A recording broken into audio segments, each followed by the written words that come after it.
수강생 여러분 안녕하세요. 한국 섬유산업의 발전 강좌를 맡은 류상윤입니다. 이번 강의는 10번째 강의로 기타 섬유산업의 수출산업화라는 주제로 지난 강의에서 살펴본 면방직업과 화학섬유 제조업을 제외하고 기타 섬유산업의 수출산업화 과정을 정리해 보겠습니다. 먼저 이번 시간에는 제사업을 살펴보겠습니다. 1960년대 이후에 들어가기에 앞서 잠시 1950년대 상황을 되돌아보겠습니다. 제사업은 해방 이전의 섬유산업으로서는 드물게 수출산업으로 성장했습니다. 당시 일본 제사업은 대표적인 수출산업이었는데 조선에서 생산된 생사도 일본을 경유해 미국으로 수출됐습니다.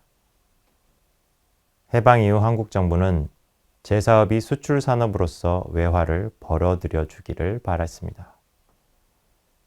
1950년대 중반에는 생사가 수출의 10%를 차지하며 중석의 다음가는 제2의 수출품이 되기도 했습니다.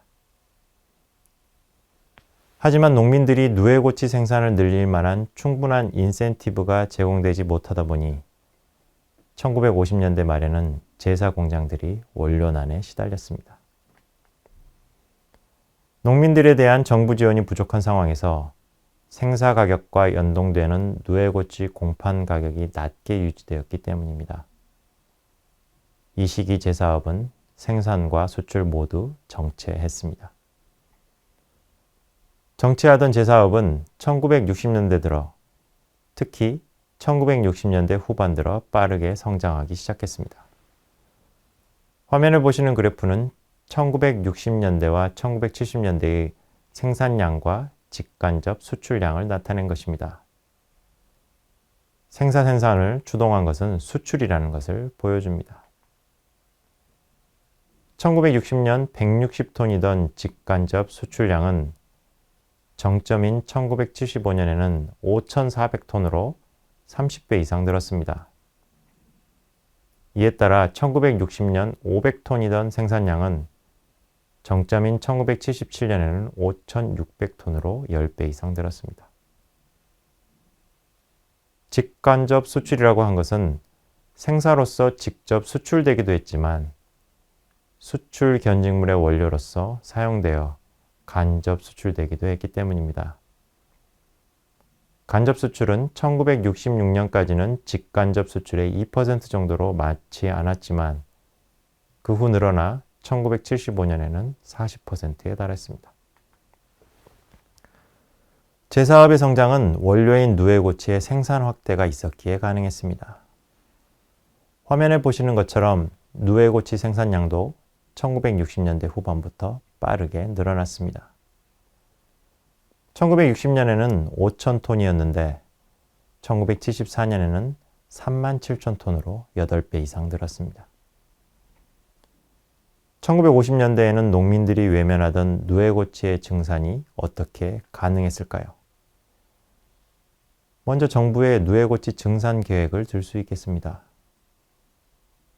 정부는 1962년부터 1966년까지 제1차 경제개발 5개년 계획의 일환으로 잠업 증산 5개년 계획을 실시했고 1967년부터 다시 2차 5개년 계획을 실시했습니다. 물론 이승만 정부도 유사한 정책을 펼쳤지만 1950년대 후반의 재정 긴축 기조에 비해 박정희 정부는 재정 확대 기조를 취했기 때문에 정부의 사업과 지원은 더 강했습니다. 1차 5개년 계획의 자금 계획에 따르면 뽕나무밭 조성, 양잠 특별지구 설치, 어린 누에 사육장 지원에 가장 많은 자금이 할당되었습니다. 양잠 특별지구는 특정 시군을 지정해 잠업지도원 파견 등 지원 사업을 벌이는 것이었습니다.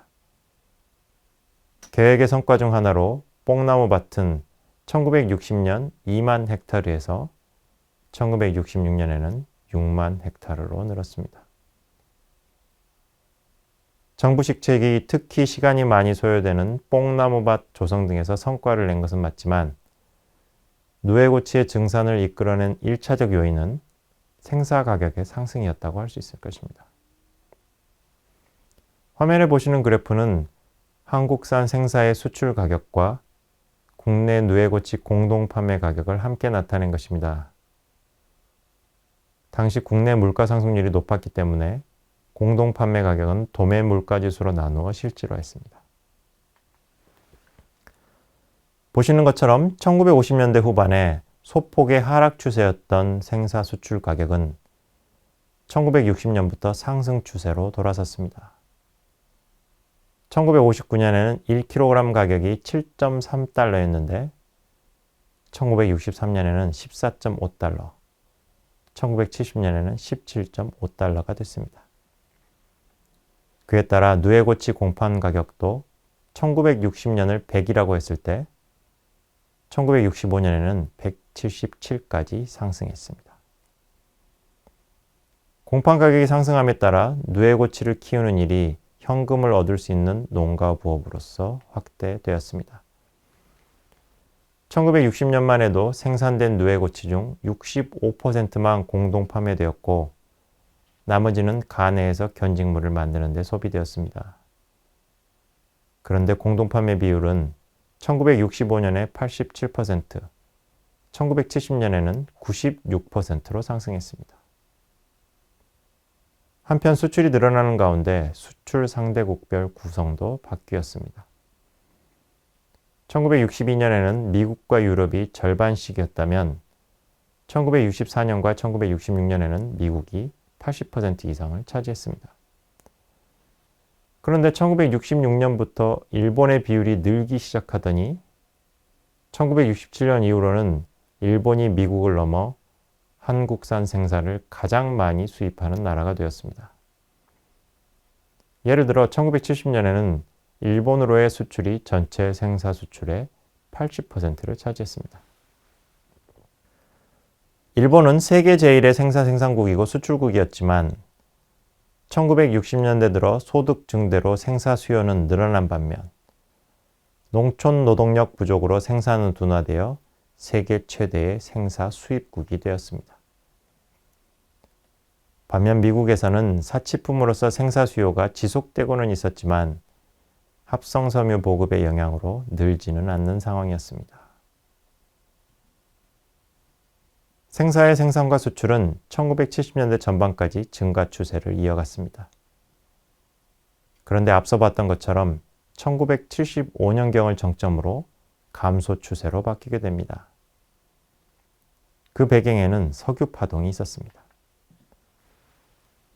제1차 석유 파동은 1973년 10월 중동 전쟁의 발발과 함께 아랍 석유 수출국 기구가 이스라엘을 지원하는 국가들에게 수출을 금지하는 조치를 발표하면서 시작되었습니다. 석유 파동 전 배럴당 3달러였던 국제 유가는 1974년 1월에는 배럴당 12달러까지 치솟았습니다. 3월에 금수 조치는 해제됐지만 유가는 여전히 높은 수준을 유지했습니다. 그러다 보니 선진국 경기는 침체와 물가 상승이 함께 나타나는 스태그플레이션에 빠졌고 한국 생사의 주요 수출국이던 일본도 예외는 아니었습니다.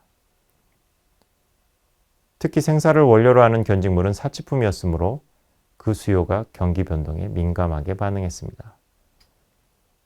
일본은 세계 최대의 생산국이기도 했기 때문에 자국 산업을 보호하기 위해 수입 규제에 나섰습니다.